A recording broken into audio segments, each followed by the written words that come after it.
Mr. Kannemeyer, thank you very much. Always great to see you. We're going to chat about your runners on Saturday at Hollywood Bets Durbanville. You start in race 1 over 1,400 metres.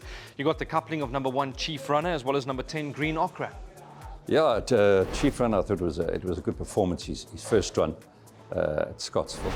You know, it sat in him for a very long time, and I was pleasantly surprised in his performance. He ran a lot better than what I thought he would.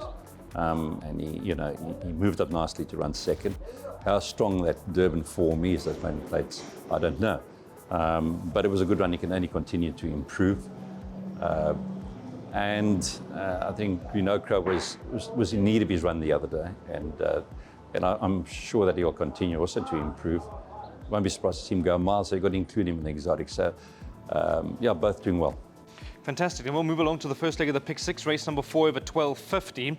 Having a look at this race, you look to be quite strong. This was number 1, definitely yes, the ride of Craig Zaki. Were you disappointed with his last run, or were you expecting that sort of a run?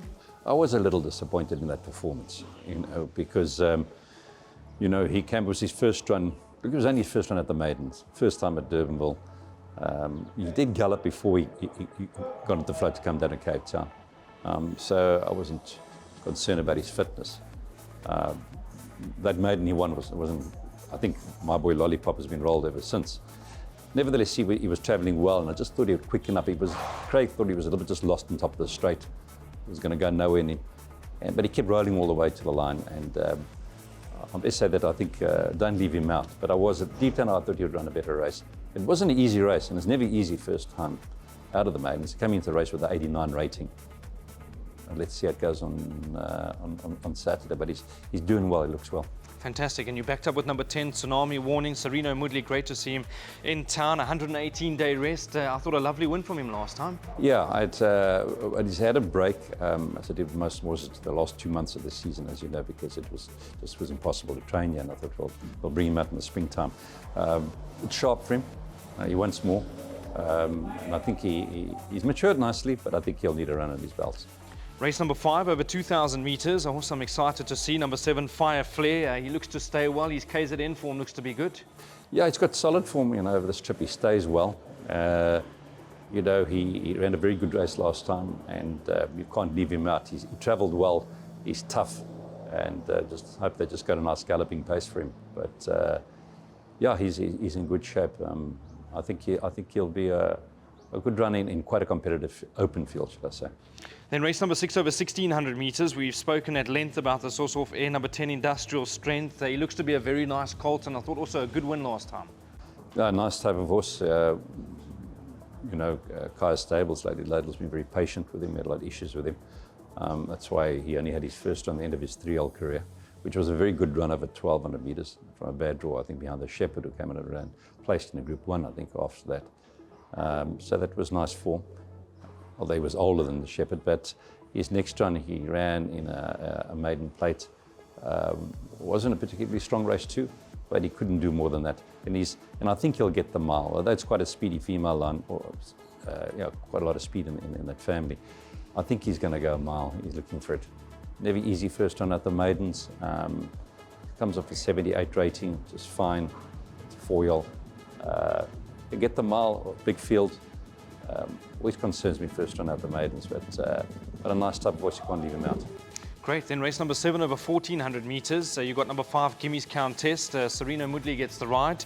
84-day rest. She's a very smart filly. I know that a little bit more was expected in that grade 1 last time, but the race didn't really work out. Yeah, he gave her 105 when she ran 4th in the Alan Robertson. I thought rather unlucky not to win the Alan Robertson. Can't take it away from them. They win as a champion filly. But I think she's a nice type of filly. I'd love to have started off at Kennel with over 1,200 metres up the straight, but unfortunately we're only going in November, and I can't wait until November. So I've got to start. I started in the Diana Stakes, but a nice type of filly. I think she'll get the 1,400 trip. Gravel, when I did fancy obviously after the Alan Robertson, but she left the gates that day and she was never going well and just wanted to run off the fence. It was just a terrible day on that specific day. So we gave her a nice break, and it's quite a competitive field. There's some nice 4-year-olds, older horses in the race. It comes in 51.5, with the weight for age allowance, but You know, she's the type of filly, everything goes well for her in the running of the race. Settles, and I think she's got abilities. But we'll see. It'll be good for the season that lies ahead. Lovely. And then the last of your runners comes up in race number 8. It's over 1,400 meters. Let's start with number 1, Outlaw King. He's been rested and gelded.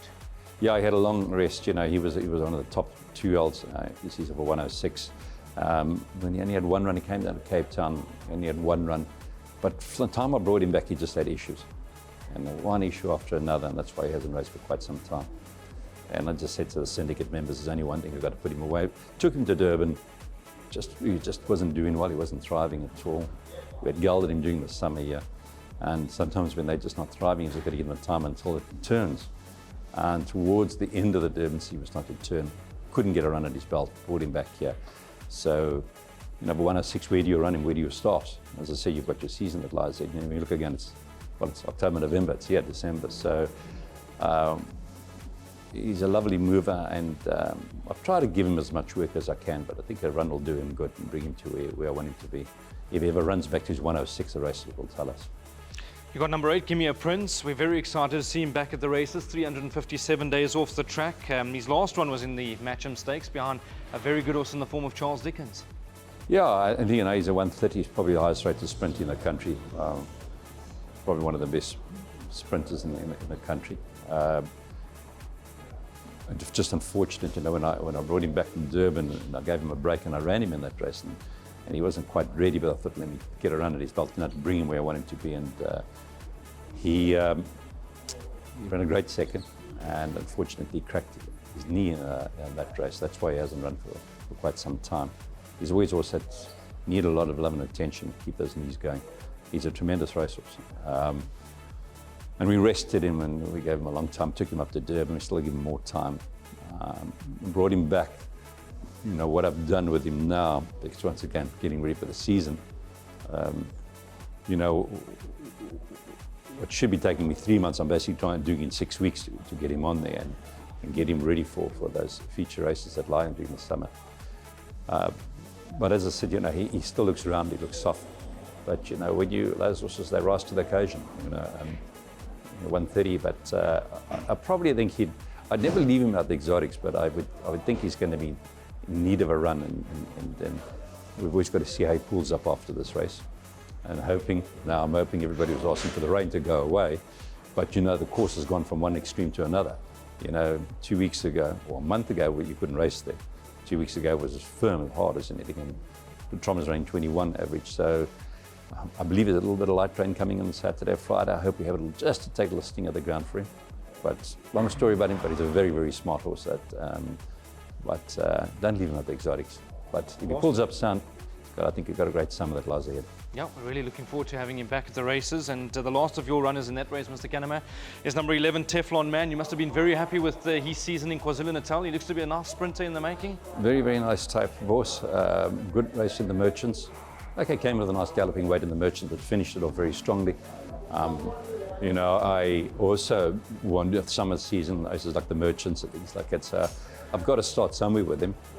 And I know that you can only get so many penalties for places if you win it. It's like that. So you've got to be careful how you place him. But for 103, also where do I start? You've got to respect him. But it's a tough race. I think it's a fantastic race, the Matcham Stakes. I mean, this is the start of our spring season, and you see the quality of the horses running the Matcham Stakes. It's quite a wild race. But he'll be doing his best work at the finish. 1,400 meters. I think as a more matured horse, he'll get the 1,400 now. Yeah, he's doing well. But it's one hell of a race, and I think it just shows what lies there for the summer. Absolutely. Mr. Kannemeyer, thank you very much for your time. All the best for Saturday, and hopefully we'll be seeing you a lot more throughout the Cape summer season. Yes, the horses are all back, and we're ready for the summer season, and babies all starting to only come off the farms now, and we look forward to it. Thank you. Thank you.